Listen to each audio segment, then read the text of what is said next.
What the fuck is this piece of shit? Despite missing out on João Pedro, Newcastle are not resting on their laurels. So from Newcastle submitting a massive Anthony Elanga bid, Fabrizio Romano revealing the agreement almost done, to unveiling Newcastle's new potential centre-back signing. Newcastle about to pull off massive coup by signing a Liverpool exciting star. Plus, we'll also discuss the hidden truth behind Newcastle moving in for Kudus. Today there's a lot to break down. As per, join us as we'll discuss the latest Newcastle United transfer news. Let's go! So starting off, recent reports suggest that Newcastle United is making significant progress in their pursuit of Anthony Elanga, with Fabrizio Romano revealing last night that the club has submitted an improved offer of £55 million to Nottingham Forest. This comes after a previous bid of around £45 million was rejected. Romano mentioned that negotiations are ongoing and Newcastle is pushing to get it done. Newcastle have sent a £55 million bid to Nottingham Forest for Anthony Elanga today. Negotiations underway with Newcastle, now pushing to get it done, he wrote. He then posted emojis in black and white, along with an hourglass, subtly hinting that Elanga's potential move to Newcastle is nearing completion. Craig Hope from the Mail further indicated that Newcastle is on the verge of agreeing a deal, emphasizing that significant progress has been made during talks. He noted that Manchester United will receive approximately 15% of any profit from Elanga's sale, as Forest signed him for £15 million. Personal terms are reportedly not expected to be an issue, with Romano stating, "More on Newcastle and Anthony Elanga exclusive story." Club optimistic to get final green light from Nottingham Forest after £55 million bid revealed tonight. Personal terms also close to being agreed as Newcastle want to get it done as soon as possible. Eddie Howe is a strong admirer of Elanga, having tried to sign him last summer. Howe believes he can elevate Elanga's game on Tyneside, impressed by his electric pace and performance last season, where he scored 6 goals and provided 11 assists.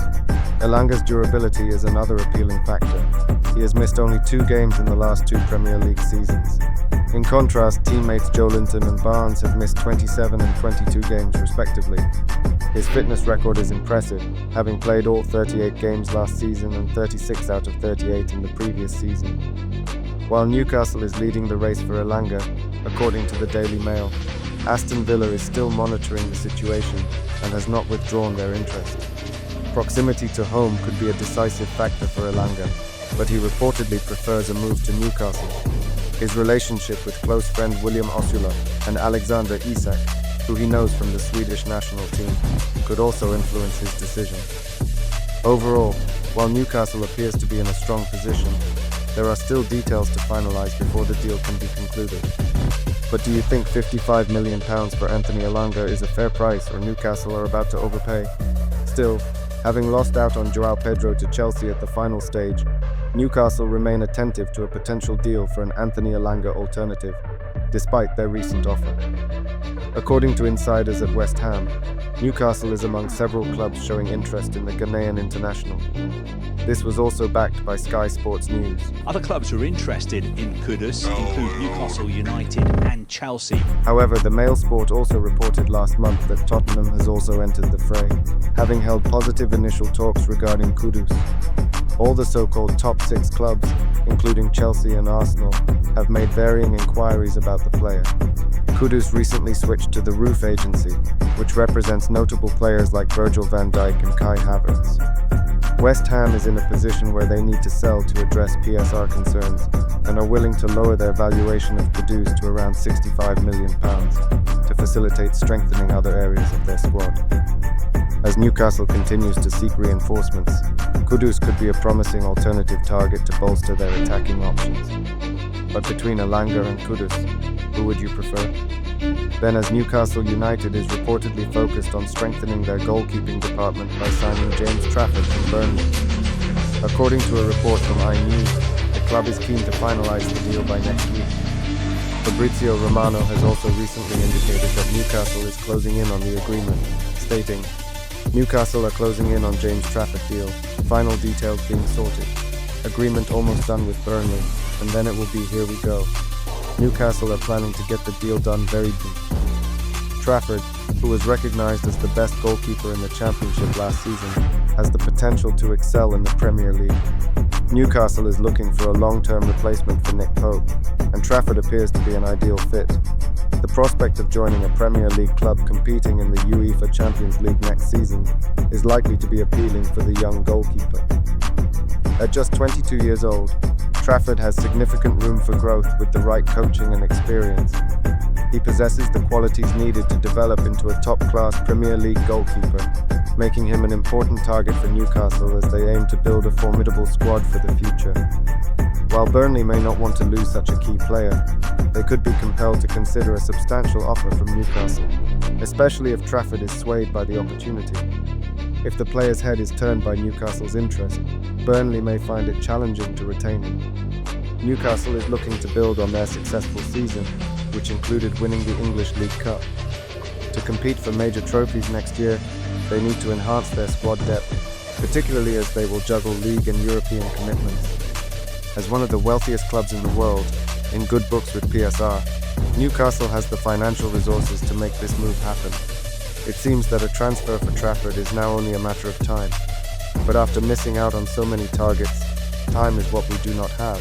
Then, according to Craig Hope and the Daily Mail, Newcastle United is exploring a move for Marseille centre-back Leonardo Balerdi. The 26-year-old Argentina international has been performing well under coach Roberto De Zerbi and has attracted interest from Juventus, where he previously worked with coach Igor Tudor. However, with Juventus managing multiple targets and facing budget constraints, Newcastle has identified an opportunity to secure Balerdi, potentially for around £35 million. As Liverpool is expected to pursue options like Crystal Palace's Mark Guehi or Ajax's Joral Hato, Newcastle is looking for alternatives in the centre-back position, making Balerdi an appealing target. Additionally, Craig Hope reports that Newcastle is set to sign Isaac Moran, a talented 16-year-old midfielder who recently turned down a contract offer from Liverpool. Moran has captained England at the youth level, indicating his potential and skill set, making him an exciting addition to Newcastle's youth setup. Then in recent developments, Sean Longstaff is reportedly seeking clarity on his future at Newcastle United as he enters the final year of his contract. Sources close to the player indicate that he hopes to have a decision made within the next 3 weeks.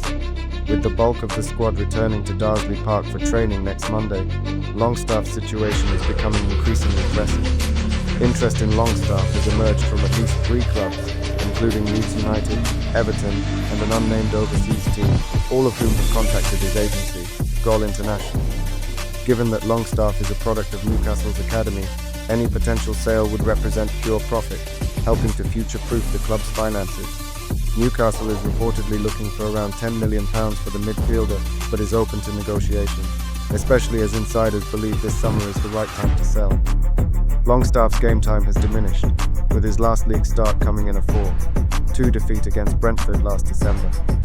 With players like Bruno Guimaraes, Sandro Tonali, Joe Linton, Joe Willock, and the emerging Lewis Miley ahead of him in the pecking order, his position appears uncertain.